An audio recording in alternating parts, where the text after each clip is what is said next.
He crawled out of the overturned car, only to find that something terrifying had already surrounded him. He hurried back to the car, grabbed his service weapon, and then ran up the mountain with all his might.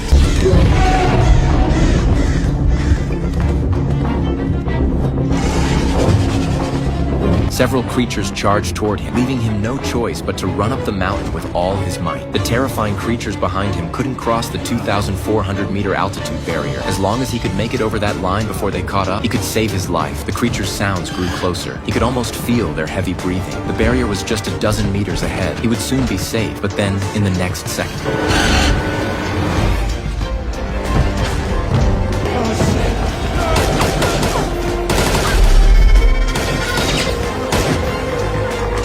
he despaired. Ordinary bullets couldn't harm the creatures at all. A total of 3 creatures nearby slowly closed in on him. He could no longer see any hope of survival, but just then,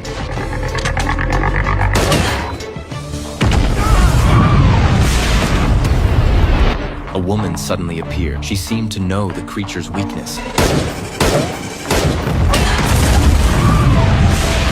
The last remaining creature charged toward them. It was extremely fast and knew how to dodge, but faced with the special ammunition in the woman's gun, it finally fell, unwilling to accept its fate, and then burst into a shower of sparks. The man managed a faint smile, the joy of having narrowly escaped death. They walked over to the scattered remains of the creature and discovered they were entirely composed of intricate gears and mechanical parts. These were not living creatures at all, but a precision-engineered machine. 3 years ago, these machines had appeared out of nowhere and, in a very short time, had spread across the entire world. No one knew what kind of creatures they were. They specifically hunted humans and were impervious to blades and bullets. Human weapons had no effect on them. 95% of the population perished in that catastrophe. However, people later discovered that the creatures they called Reapers could not survive above an altitude of 2,400 meters. The survivors established a safety zone, and a small number of people continued to live there. Their living space had been forced to the high altitudes, where resources were scarce and the terrifying Reapers lurked below. These people did not know how much longer they could hold out.